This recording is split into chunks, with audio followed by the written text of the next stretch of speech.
Some betrayals come softly like a whisper. Others walk down the aisle in a white dress. The message appeared on my phone. Saint Mary's Church. 2 p.m. You need to see this. An unknown number. My husband Chance was supposed to be in Chicago for a business trip, but as I sat in my car across from the church watching guests arrive, I saw the impossible Chance standing at the altar, waiting for his bride. And then she appeared. Faith, my best friend. The vows began. I couldn't breathe. This wasn't just an affair, this was a second marriage. I left without a word, but silence was never my style. The text message glowed in the darkness of my car. St. Mary's Church, 2 p.m. You need to see this. Unknown number. My hands trembled as I gripped the steering wheel, watching guests filter into the old stone building through my rain-streaked windshield. I'm Hope, sitting in my car like some amateur private investigator, wondering if I've finally lost my mind. My husband Chance told me he had a business conference in Chicago. That's what the calendar said. That's what his secretary confirmed. That's what the hotel reservation showed. But here I am, parked across from a church in Boston because some stranger decided to play guardian angel or devil. I'm not sure which yet. This is insane, I whispered to myself. But despite the doubt, my hand reaches for my sunglasses. The church bells begin their mournful toll, pulling me from my thoughts. I step out of the car, my heels clicking against the wet pavement. Each step feels heavier, like I'm walking toward my own execution. I slip in through the side door, finding a spot behind a marble pillar. The familiar scent of lilies and incense hits me, and for a brief moment, I'm transported back to my own wedding day, 7 years ago, same church, different dreams. The organ begins to play and my heart stops. There he is, Chance. My Chance. Standing at the altar in a tuxedo I've never seen before. His hands clasped in front of him, that nervous tick in his jaw. He's not in Chicago. He's here, waiting for the bride. She appears at the entrance, and the ground shifts beneath my feet. Long dark hair, olive skin, that merciful walk I know it anywhere. Faith. My best friend since 3rd grade, the woman who helped me pick out my own wedding dress. Dearly beloved. The priest's words fade into white noise as I watch them exchange vows. My husband and my best friend, promising to love each other until death do them part, just like he promised me. Just like we all promised each other when we were kids. No secrets, no lies, friends forever. I don't remember leaving the church, don't remember the drive home. But I remember the moment I decided, sitting in our perfect magazine-worthy kitchen that Chance insisted on remodeling last year. I watched the sun set through windows that suddenly felt like prison bars. My phone buzzes. Chance. Conference running late. Don't wait up. I pour myself a glass of his favorite scotch, the one he saves for special occasions. The liquid burns my throat as I swallow, and I welcome the pain. It's real, unlike everything else in my life. Another text from the unknown number. Now you know. What will you do about it? What will I do? I laugh, and it sounds foreign to me, sharp, dangerous, like breaking glass. I open my laptop and start typing. Dear Laura, I hope this email finds you well. I've been thinking about hosting that family reunion you've always wanted. Because that's the thing about betrayal. It's not just about the act itself. It's about the elaborate dance of lies that came before it, the carefully constructed alibis, the practiced smiles, the casual touches that meant nothing. And Chance, my charming, perfect Chance, has always been an excellent dancer. But so have I. I take another sip of scotch and smile. Let them have their honeymoon. Let them think they've won. I've got time, and I've got something better than their love. I've got their trust. The sun sets completely, leaving me in darkness. But for the first time today, I can see everything clearly. The old photo album feels heavy in my lap, each page weighted with memories I can't trust anymore. There we are, Chance, Faith, and me at 16, sprawled on my parents' lawn. Chance's arm is around both of us, and we're laughing at some forgotten joke. The edges of the photograph are worn, like everything else about that summer. I ordered Chinese. Chance calls from downstairs, his footsteps echoing through our house, each one making my skin crawl. He's been home 3 days since the wedding, his second wedding, acting like nothing's changed, like he didn't just shatter everything we built. I close the album as he enters our bedroom, carrying 2 plates of food I won't touch. Remember when we used to get takeout with Faith every Friday? The words leave my mouth before I can stop them, sharp as broken glass. Chance's smile doesn't quite reach his eyes. That was a lifetime ago, was it? I stand up, letting the album fall to the floor with a satisfying thud. Because I saw her 3 days ago. She looked exactly the same. His chopsticks freeze halfway to his mouth. Just for a second. Blink and you'd miss it, but I catch it. I catch everything now. Hope. He sets his plate down, approaching me with that concerned expression he uses on difficult clients. Have you been drinking? I laugh, and it sounds like my mother's laugh after Dad left. That's your move. Gaslight the wife into thinking she's crazy. I'm worried about you. His hand reaches for mine. I step back. When did it start? The question burns my throat. Was it before our wedding? During? Tell me, Chance. Was I the backup plan or the cover story? You're not making any sense. But his left hand twitches, his tell when he's lying. I've spent 7 years cataloging his habits, learning his rhythms. Funny how clearly you see things when you're looking for the cracks. I was at St. Mary's on Tuesday. The words hang between us like smoke. Nice tux, by the way. Better than the one you wore at our wedding. The mask slips just for a moment, but it's enough. His eyes go cold, calculating. This is the real Chance, the one I never let myself see. It's not what you think. Don't, my voice doesn't shake. I'm proud of that. Don't insult me with excuses. I watched you marry my best friend while I was supposedly your loving wife at home. What exactly should I think? He runs his hands through his hair, another tell. It's complicated. There are things you don't understand. Like what? The joint bank accounts you opened? The property you bought together? Or maybe the fact that your mother knew the whole time? That stops him. How did you... I'm not the idiot you think I am. I move to the dresser, pull out the stack of documents I've collected over the past 3 days. You should really use better passwords than our anniversary date, though I guess that's meaningless now. Hope, please. He reaches for the papers. I hold them back. We can work this out. I'll explain everything. Like you explained your business trip to Chicago? I spread the documents on the bed. Bank statements, property deeds, emails. Or should we discuss the trust fund Laura set up for your children with Faith? His face goes white. You had no right. I had every right.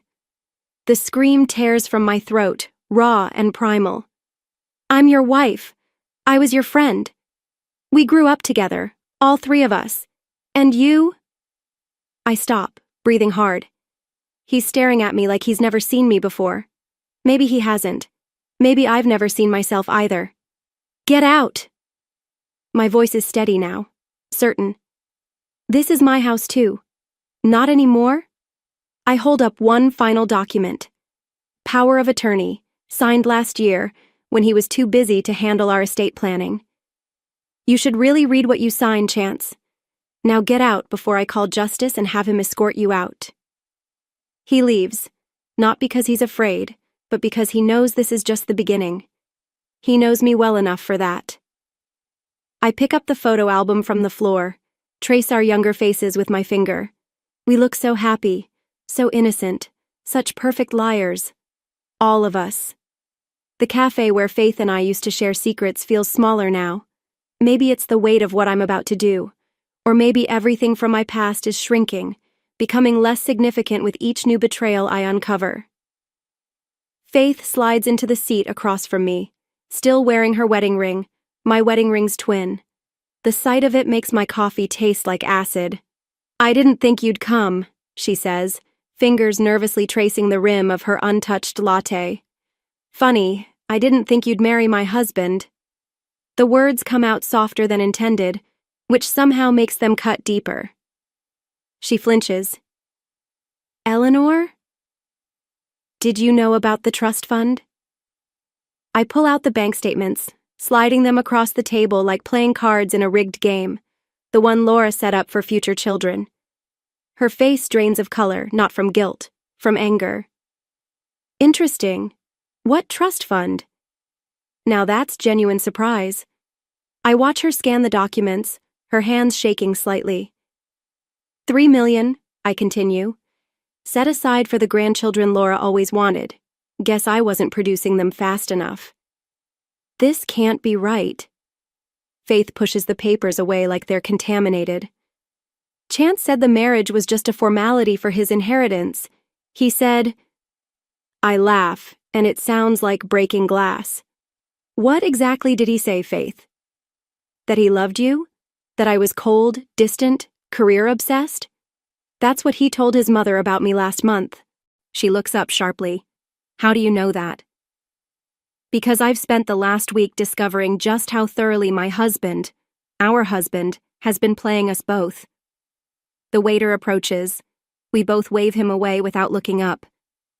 There's more, I continue, pulling out my phone. Want to hear the recording of Chance discussing property investments with Laura, the ones using your family's real estate connections? My family's? Faith's voice trails off. Her mother, Mercy, owns one of the largest real estate firms in Boston, a detail Chance knew well before he ever asked me out. Did you ever wonder why he chose us? The question hangs between us like smoke, the two best friends who'd never betray each other, the perfect cover story. Stop. Faith stands up so quickly her chair scrapes against the floor. You're trying to hurt me because I hurt you. I get it. I deserve it. But sit down. My voice doesn't waver. You haven't heard the best part yet. She sits more from shock at my tone than obedience. Remember that summer internship Chance helped you get at Mercy's firm? The one that convinced your mother he was such a wonderful guy? I slide one more document across the table. Look at the date on that property transfer. Her hands shake as she reads. This is my mother's signature, but she would never sell her prime investment property for half its value. She didn't know she did. Check the witness signatures. Faith's face crumples as she recognizes her own handwriting. I was just notarizing documents. Chance said it was practice for my license. While I was planning our wedding, you were unknowingly helping him steal from your own mother. The truth tastes bitter on my tongue. He played us both, Faith. The only difference is I figured it out before he could take everything. She looks up at me, really looks at me for the first time since she sat down. What are you going to do? I stand up, gathering the documents. Wrong question. The real question is, what are we going to do? We? You have two choices. Keep playing his game and lose everything or help me take him down. I pull out one final document, a USB drive containing everything I've discovered, your mother's company, my savings, Laura's reputation. He's built his entire plan on the assumption that we'd never compare notes. Faith stares at the drive like it might bite her. If this gets out, everything burns. I place my hand over hers, feeling the wedding ring that matches mine. But this time, we'll be the ones holding the matches. She closes her fingers around the drive, and I catch a glimpse of the friend I used to know, fierce, loyal, unstoppable when crossed. When do we start? She asks. I smile, and for the first time in weeks, it feels real. 3 empty wine bottles already mock me from the kitchen counter, not my usual poison, but tonight isn't usual. The documents from Chance's office are spread across our dining room table, our wedding gift from Laura, like pieces of a puzzle I never wanted to solve. My phone lights up. Another message from Chance. Please, let's talk about this rationally. Rational. Like the way he systematically built this house of lies. Like the calculated precision with which he chose his marks. The phone buzzes again, this time from Faith. Mercy is asking questions. We need to move faster. I switch it off, but my hands won't stop shaking. The gravity of what we're planning finally sinks in. This isn't just about exposing Chance anymore. We're talking about destroying families, reputations, lives. The doorbell rings. For a moment, I consider ignoring it, but then I hear the key in the lock. Only one person besides Chance has that key. Jesus, Eli. Justice steps into the dining room, his eyes scanning the chaos. When's the last time you slept? I wave vaguely at the papers. Did you know Chance's father killed himself? Justice freezes. What? 10 years ago, right after Chance graduated law school. I hold up the newspaper clipping I found buried in Laura's financial records. Officially, it was a hunting accident. Unofficially, I push forward a stack of bank statements. He discovered Laura and Chance had been embezzling from his company for years. Christ. Justice sinks into a chair, his face going pale. Does anyone else know? Just the person who's been sending me anonymous tips. I tap the burner phone on the table. They sent me this today, copies of William Mitchell's suicide note. He tried to stop them, Justice. He tried to expose them, and they... My voice cracks. Eli, Justice reaches for my hand, but I pull away. I'm becoming them. The words taste like ash. All these plans for revenge, for justice, I'm turning into exactly what I hate. No, you're not. Justice's voice is firm. You're protecting people, Mercy's company, your future, Faith's. Am I? I stand up, pacing. Or am I just so focused on destroying Chance that I don't care who gets caught in the crossfire? Because right now, I'm sitting here planning to expose everything at the family reunion, knowing it'll devastate people who had nothing to do with this, like who? Justice interrupts. Like Chance's sister's kids, who'll lose their college fund when I expose Laura's financial schemes. Like Mercy's employees, who might lose their jobs if the company's reputation tanks. I grab one of the wine bottles, not caring that it's empty. Like William Mitchell, who died trying to do the right thing, while I'm plotting elaborate revenge scenarios like some comic book villain. Justice is silent for a long moment. Then he stands up and takes the bottle from my hand. You want to know the difference between you and them? I look away, but he continues. You're standing here at 3 a.m., torturing yourself about the moral implications of your actions. They're sleeping peacefully, counting their money, and planning their next con. That doesn't make it right. No, it doesn't. He starts gathering the papers, organizing them methodically. But it means you have a choice. You can expose everything dramatically at the reunion, like you planned, or ... Or what? Or we do this the right way, legally, carefully. He holds up William Mitchell's suicide note. We finish what Chance's father started, but we do it smart. We protect the innocent parties first.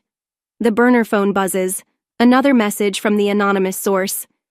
Ask Laura about the offshore accounts. I stare at the message, then at the chaos spread across my dining room table.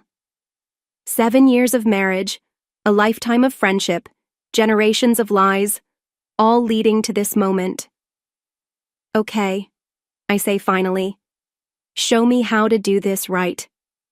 Justice nods, pulling out his phone.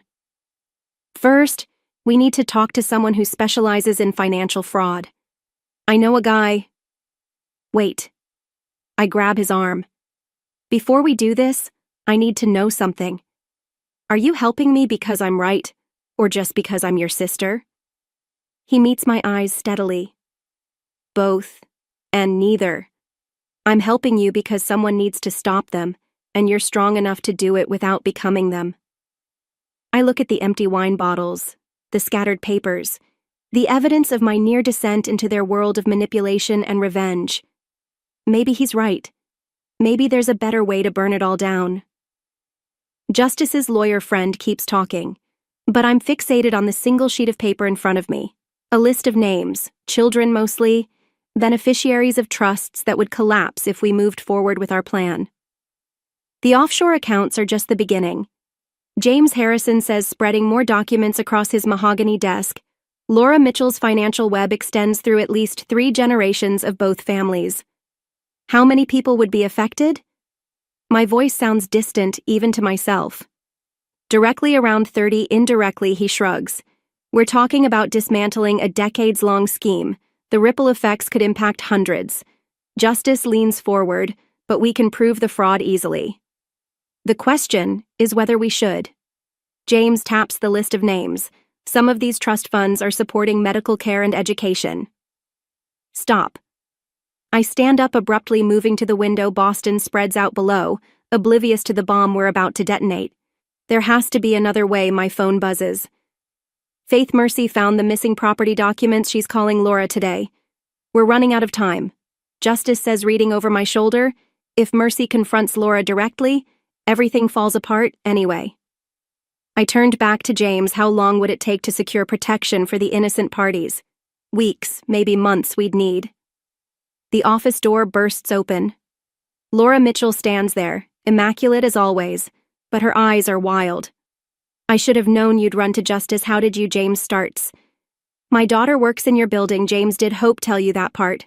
How many families she's willing to destroy for her revenge? That's rich coming from you. Justice stands, moving between us. Laura ignores him, focusing on me. You think you're protecting people? William thought the same thing. Look where that got him. The room goes silent. Even the city noise seems to fade. What did you just say? My hands gripped the back of the chair, knuckles white. Oh, didn't your anonymous friend tell you everything? Laura's smile is razor sharp. William didn't just discover our schemes, he tried to fix them.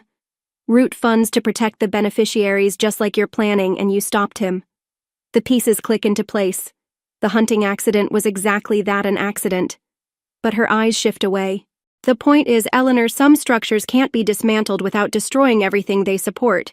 You're not just fighting chance or me, you're fighting generations of carefully balanced arrangements built on lies and theft, built on necessity. Laura moves closer. Did Chance tell you why he married you?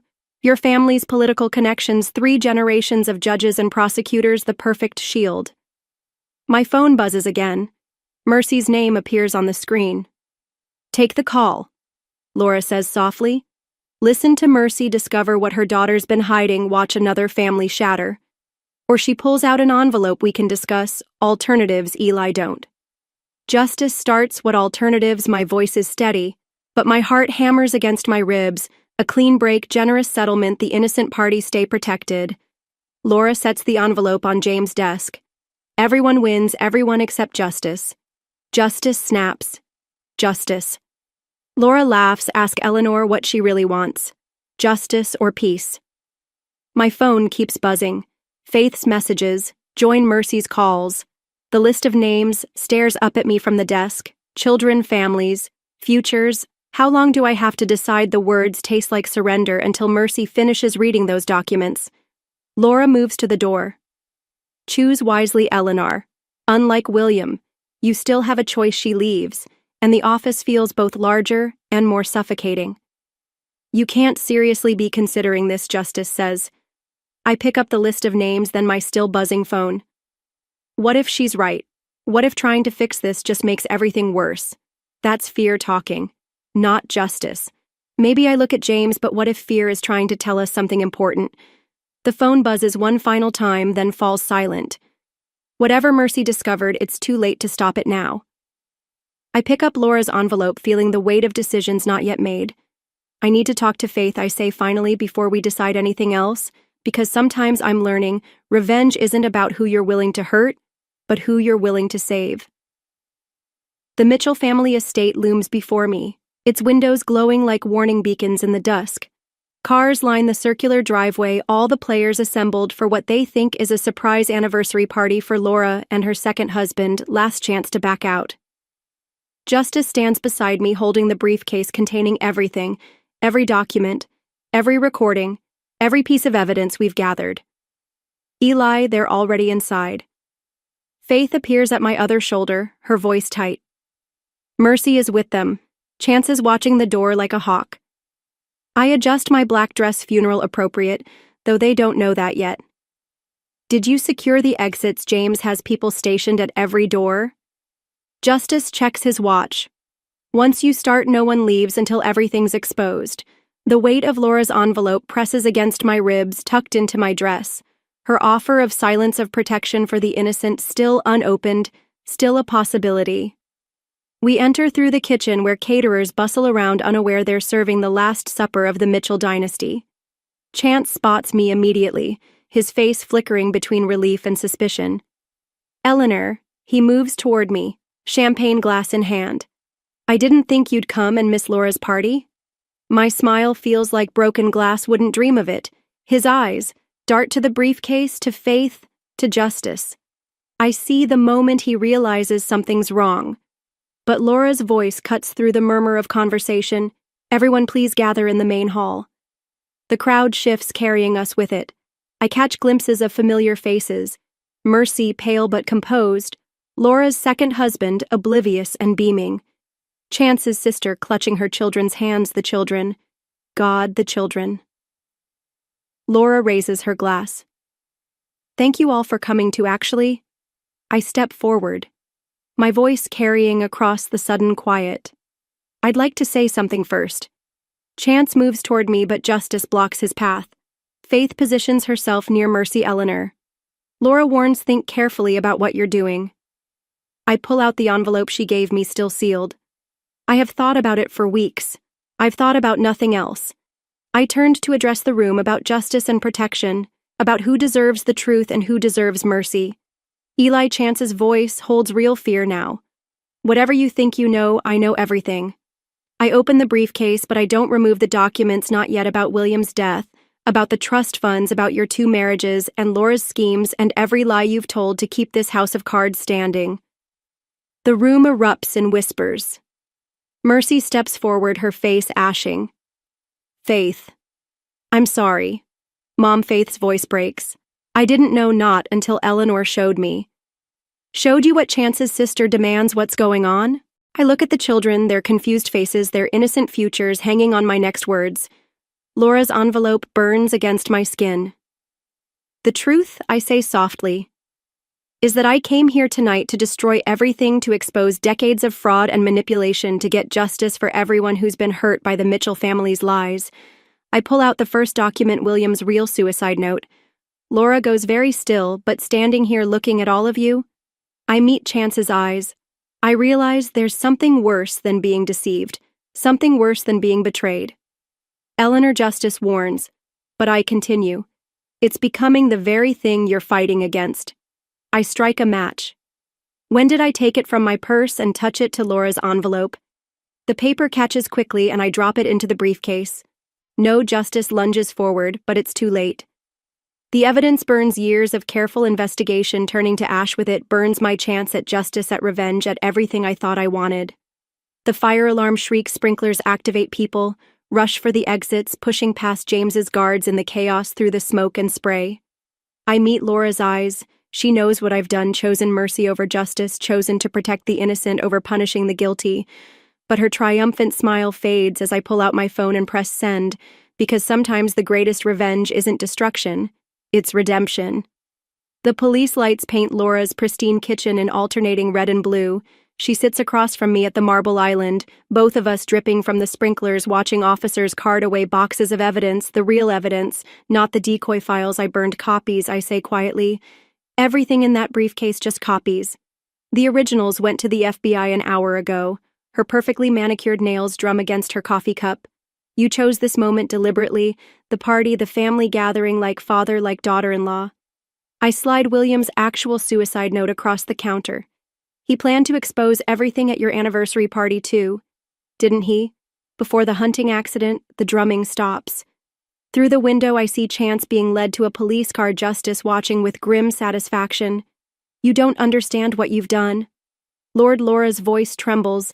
Those trust funds are being protected. I pull out my phone, show her the court orders. Every innocent beneficiary has been legally separated from the fraudulent accounts. The children will keep their college funds. The medical care continues for the first time. I see real fear in her eyes, how I had 3 weeks after you offered me that envelope, 3 weeks where you thought you'd won. I lean forward. Did you really think I spent that time doing nothing? A commotion at the door draws our attention. Mercy enters, flanked by federal agents, her eyes lock with Laura's. You killed him? Mercy says flatly. You killed William. When he tried to protect my daughter from your schemes, Laura stands so quickly, her chair topples, that's ridiculous. William was going to expose how you used Faith to access Mercy's company records. I interrupt how you manipulated Chance into marrying us both to maintain your financial facade. Everything I did was for this family. No. Faith appears in the doorway, tear-stained but steady. Everything you did was for yourself, and now we all know why. I slide one final document across the counter, an old photograph. Laura goes very still. William wasn't just trying to expose the fraud, was he? I watch her face crumple. He discovered something else about Chance's real father, about why you needed the Carter family's connection so desperately. Mom, Chance calls from outside. Mom, what's happening? Laura lunges for the photograph, but Mercy is faster.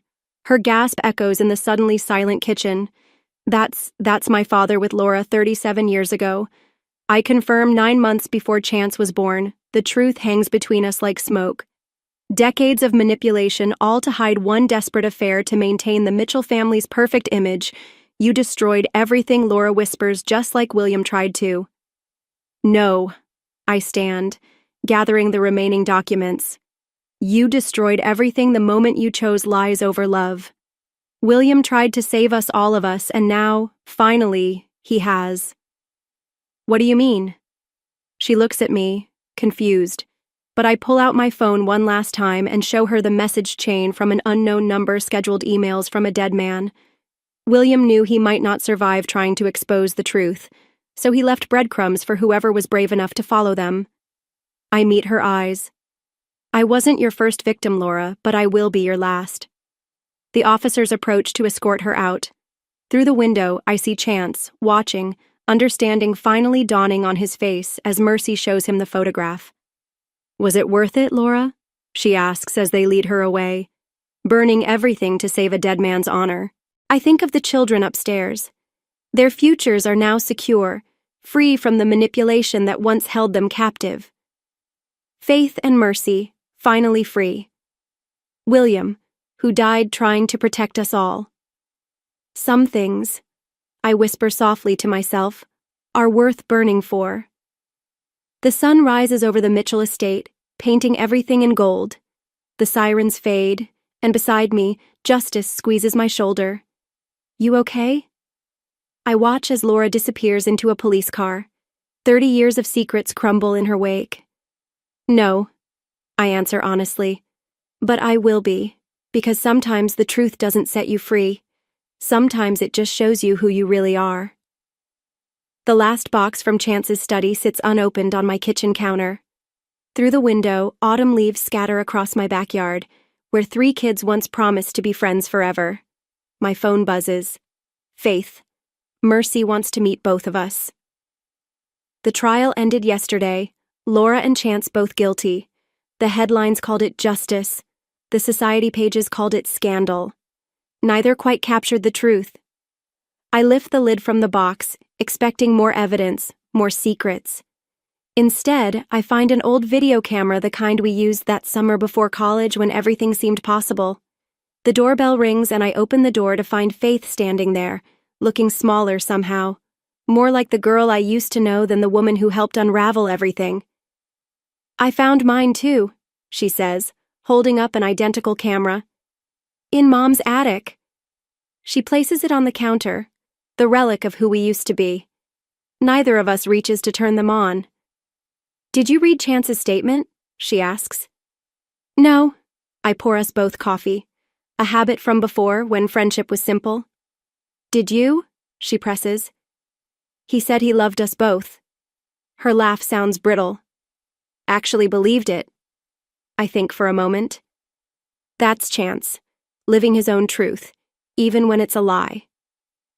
The afternoon light catches the cameras, casting twin shadows across the kitchen. Faith touches one gently. We should watch them, she says, her voice soft. Before Mercy arrives. Before we decide what happens next. She nods, and we both know Mercy's meeting isn't just about reconciliation.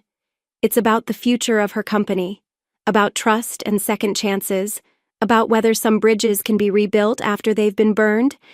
I connect the first camera to my laptop. The screen flickers to life, revealing us young, laughing, whole. Chance behind the camera, narrating our last summer together before college, before choices, before we learned how love and lies could wear the same face. Stop, Faith says suddenly. Look at that. The frame freezes on our younger selves, sharing some forgotten joke, but it's Chance's reflection in the window that catches my eye, the way he watches us both. Even then he was planning. He didn't destroy us. I realize he just showed us who we already were. What do you mean? I ask quietly. You always wanted adventure. I always needed control. He just weaponized those truths. Faith's coffee goes cold, untouched. Now the second camera sits dark and unwatched. Some truths, I'm learning, don't need to be seen to be understood. Now we choose, I say. Not between right and wrong, between easy and true. The doorbell rings again. Mercy. Before Faith can move to answer, she grips my hand. I'm sorry, she whispers. Not for loving him, for forgetting how to love you first. I squeeze back, remembering Laura's final words at the trial. Love makes liars of us all. Maybe, I tell Faith, we stop trying to fix the past. Maybe we just build something new. She nods, understanding what I'm not saying about Mercy's company, about second chances, about how sometimes revenge isn't about destroying what was, but creating what could be. I open the door to Mercy, noting how she carries herself now straighter, stronger, free from decades of manipulation. The autumn wind scatters more leaves across the yard. Somewhere in a prison cell, Laura plots her appeals. In another city, Chance writes letters that will never be read. Life moves forward, messy and imperfect. I leave the cameras on the counter untouched. Some memories don't need revisiting. Some truths are better lived than remembered.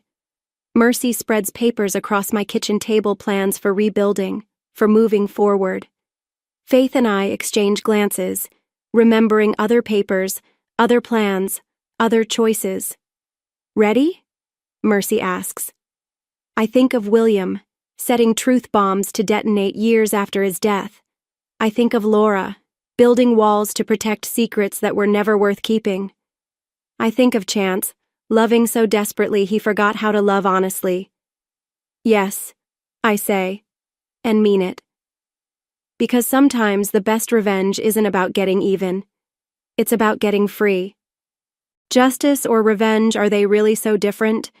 When betrayal is exposed, do you burn everything down yourself or simply step back and let them destroy each other? Hope didn't need to strike the final blow. She only had to do one thing, let the truth speak for itself. And when the truth emerged, those who built their lives on lies crumbled under their own weight. Chance, the man who always believed he was untouchable, felt the walls closing in. Business partners started asking questions. Deals that once seemed secure slipped through his fingers. The perfect deception was no longer holding together, and the cracks were growing wider by the day. Faith, who had staked everything on Chance's love, now faced a devastating reality: she was never the only one. The relationship she had sacrificed so much for was nothing more than another piece in his carefully constructed game. She wasn't the winner. She was just another pawn. And Laura? The woman who had orchestrated so much from behind the scenes finally felt the consequences of her own manipulations. Financial investigations uncovered shady investments, a well-timed call to Mercy, a few emails to the right authorities, and the empire Laura had built on deception began to collapse. But the cruelest punishment wasn't watching them lose everything. It was letting them live in fear, knowing that at any moment, the next revelation could come and shatter what little remained of their worlds. So, if you were Hope, what would you do? Would you let them destroy themselves, or would you take the final shot? Comment below and share your thoughts. And don't forget to like and subscribe for more stories like this.